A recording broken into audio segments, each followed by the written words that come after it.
السلام علیکم ورحمۃ اللہ وبرکاتہ۔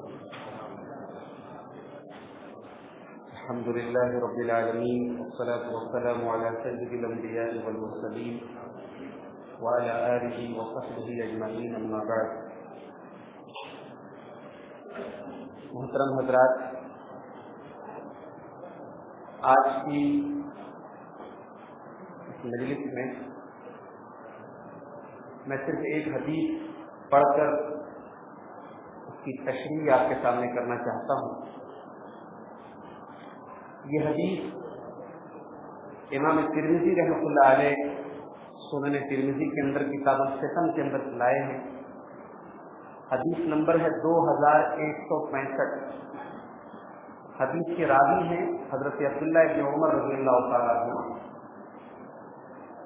اور یہ حدیث ہم سب کے لیے بڑی غور کرنے لائق، عبرت کے لائق اور موجودہ دور اور موجودہ حالات میں بہت ساری اہم باتیں اور نصیحتیں اس حدیث کے اندر موجود ہیں ہمارے اور آپ کے۔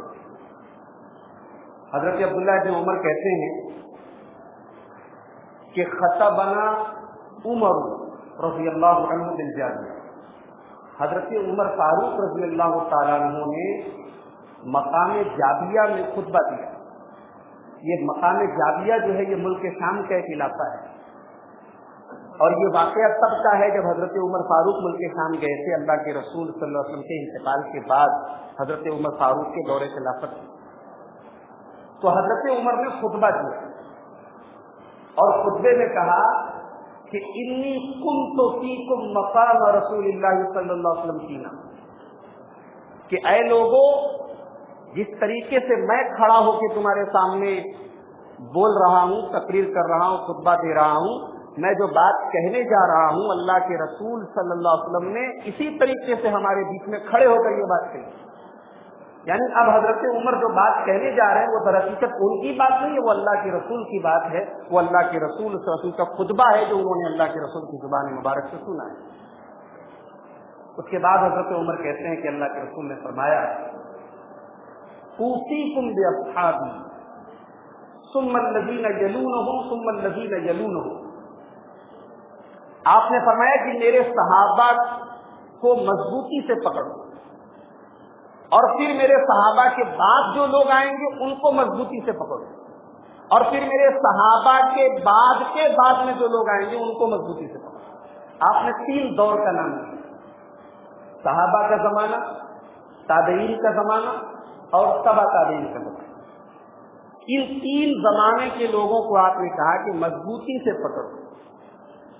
امت کی 1400 سال کی تاریخ پر آپ نظر ڈالیے، اس امت کو سب سے زیادہ نقصان 2 قسم کے طبقوں سے پہنچا۔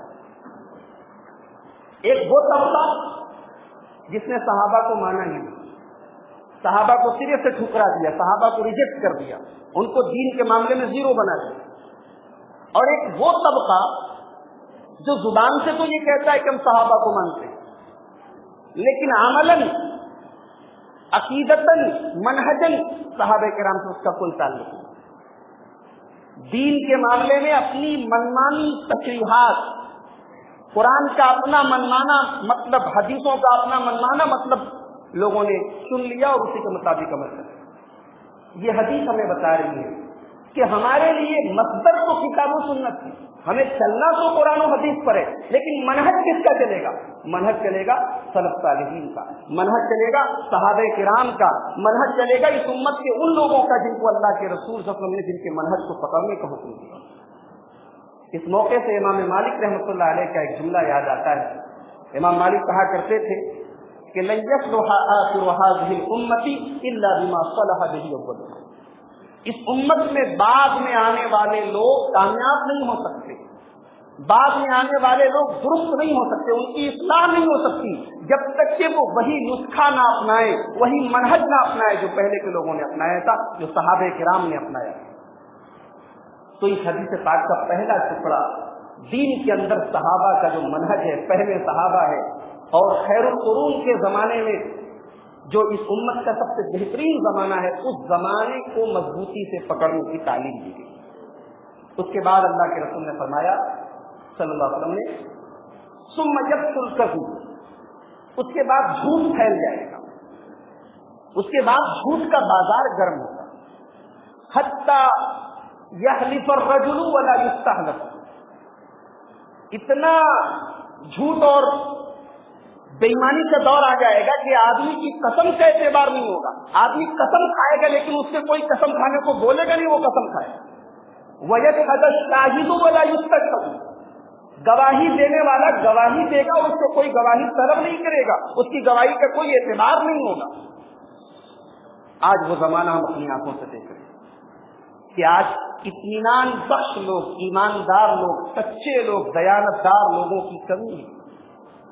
آج ایسے لوگ جو ہے آٹے میں نمک کے برابر ہیں، کھوجنے سے نہیں ملتے، چراغ لے کر ڈھونڈنے سے نہیں ملتے، کہ جن کی بات کا، جن کے قول و قرار کا، جن کے وعدوں کا اعتبار کرتے.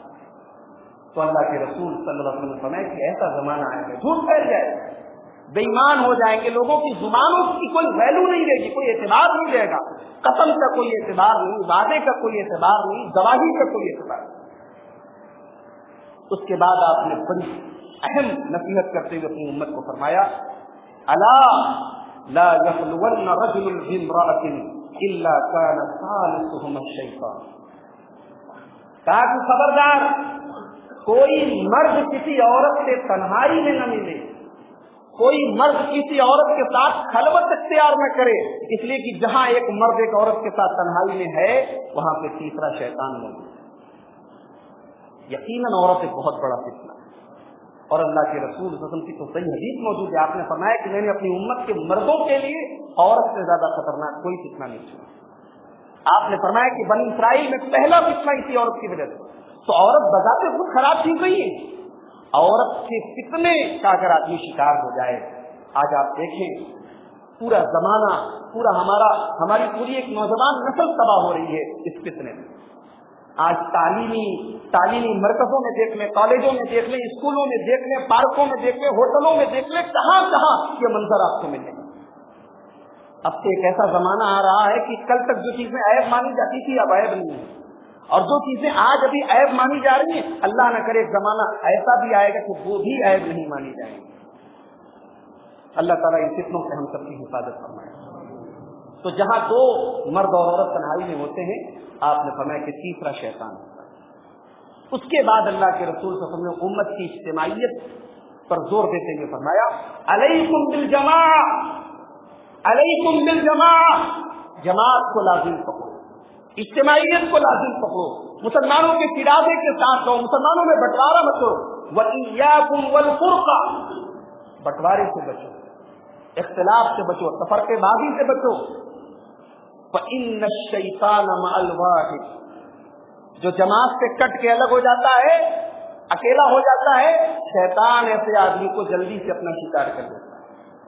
وَهُوَ مِنَ الْإِثْنَيْنِ أَبْعَدُ، اسی لیے کہا گیا کہ ایک سے دو بھلے ہوتے ہیں، ایک کے ساتھ شیطان جلدی لگ جاتا ہے، دو ہے تو شیطان دور ہو جاتا ہے. تو اسلام ہمیں اجتماعیت کی تعلیم دیتا ہے. اسلام ہم سے یہ کہتا ہے کہ قوم کی اجتماعیت. اب اجتماعیت کا یہ مطلب نہیں ہے کہ ہم غلط چیزوں میں، ناجائز اور حرام چیزوں میں بھی ہم لوگوں کا ساتھ دیں. جہاں خلاف سنت بات ہے، خلاف شریعت بات ہے، ہم اختلاف کی آواز اٹھائیں، لیکن ہم بلا وجہ قوم کے شیرازے کو منتشر نہ کریں. اجتماعیت کو لازم پکڑے، جماعت کو لازم پکڑے. اس کے بعد اللہ کے رسول صلی اللہ علیہ وسلم فرمایا، من اراد بحبوح الجنت، من اراد بحبوحۃ الجنت فلیلزم الجماعہ. جو آدمی جنت کے بیچوں بیچ میں اپنا مکان بنوانا چاہتا ہے، جنت کے بالکل وسط میں، جنت کے بیچ میں اپنا مکان تعمیر کروانا چاہتا ہے، وہ جماعت کو لازم پکڑے، وہ مسلمانوں کی اجتماعیت کے ساتھ. اور حدیث پاک کا آخری ٹکڑا اللہ کے رسول صلی اللہ علیہ وسلم فرمایا، ومن سرته حسنته وساءته سیئته فذلك المؤمن. جس آدمی کو اس کی برائی بری لگے، گناہ کرنے کے بعد اسے شرمندگی ہو کہ میں نے غلط کام کیا، اور جس آدمی کو اس کی نیکی اچھی لگے، نماز پڑھے تو اچھا لگے، کوئی نیکی کا کام کرے تو دل کو سکون ملے، اللہ کا ذکر کرے دل کو سکون ملے، قرآن کی تلاوت کرے دل کو سکون ملے، صدقہ اور خیرات ملے دل کو اچھا لگے. جس آدمی کو اس کی نیکی اچھی لگے اور اس کی برائی بری لگے، فذلک المؤمن، ایسا آدمی مومن ہے، ایسے آدمی کے دل میں ایمان کی شمع روشن ہے، ایسا آدمی ایمان والا ہے. اس کسوٹی پر بھی آج میں اور آپ کو اپنے آپ کو کھڑا